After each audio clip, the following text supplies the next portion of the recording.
Hai geng, balik lagi sama aku Mbak JT di Getizen, ngomongin gadget setajam mulut netizen.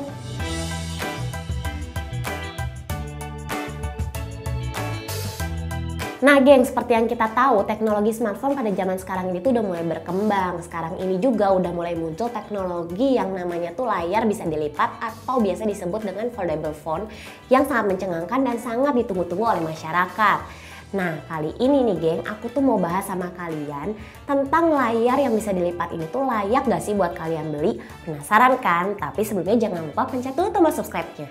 Yang pertama adalah teknologi yang masih belum sempurna.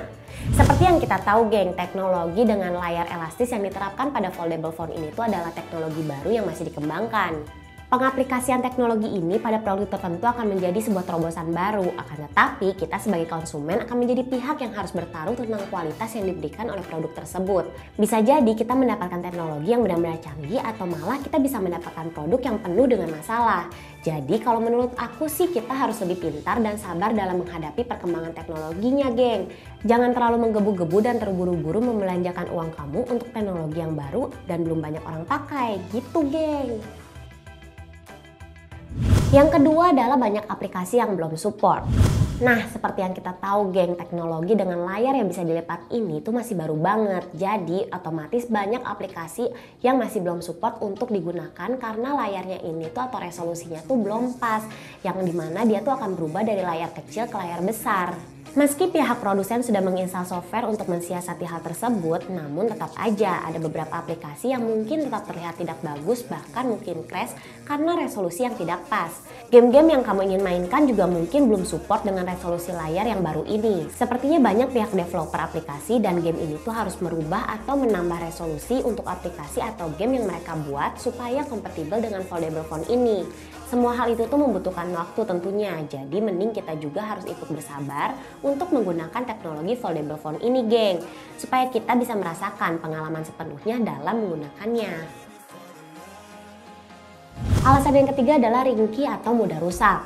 Nah geng, kalau misalnya kita lihat dari segi desainnya secara kasat mata, pasti kalian tuh bakalan timbul pertanyaan apakah smartphone ini tuh tahan lama atau malah dia tuh akan mudah rusak, ya kan? Pasti buat kalian-kalian yang seneng banget nyimpan HP di saku bakal ketakutan perangkat ini tuh rusak karena kegencet atau terbentur.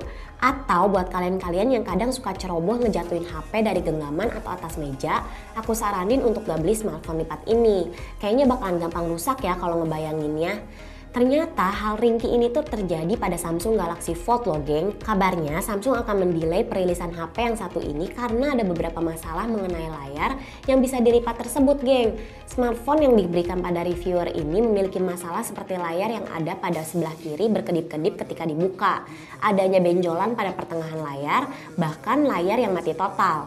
Hal ini tuh terjadi pada seorang reviewer pro asal Amerika yaitu Marques Brownlee. Galaxy Fold yang diberikan pada reviewer gadget dan smartphone ini layarnya mati dikarenakan Marques Brownlee mencoba melepas lapisan yang ada pada layar lipat tersebut yang ternyata merupakan salah satu bagian dari layar. Hal ini tuh tentu bukan karena tanpa alasan. Pihak Samsung tidak menyertakan peringatan bahwa lapisan tersebut tuh adalah bagian dari layar. Lapisan ini tuh terlihat seperti anti gores dan katanya sih terlihat akan terlepas. Jadi si Marques mencopotnya deh. Yang terjadi layar dari HP ini malah mati. Hal serupa juga terjadi pada reporter Bloomberg yang melepas lapisan pada layar yang membuat layar tersebut tuh mati total. Untuk kelas reviewer dan media sebesar itu melakukan sebuah kesalahan fatal pasti menjadi sebuah tanda tanya besar kan geng? Yang terakhir adalah harga yang sangat mahal. Nah ini dia geng yang bakal jadi pertimbangan bagi semua orang, yaitu dari segi harganya. Karena kalau misalnya teknologi baru pastinya tuh harganya tuh akan lebih mahal.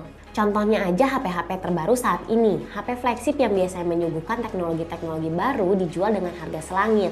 Apalagi smartphone dengan layar foldable ini. Di Amerika aja smartphone Samsung Galaxy Fold akan dijual dengan kisaran harga $2.000. Wah, kalau misalnya di Indonesia mungkin bisa sampai 30 jutaan ya geng. Huawei juga mengeluarkan tipe HP dengan layar foldable dan kisaran harganya tuh sekitar 30 jutaan geng. Untuk harga segitu dan tingkat resiko kerusakan yang lebih besar, kira-kira worth it gak sih untuk uang sebesar 30 juta?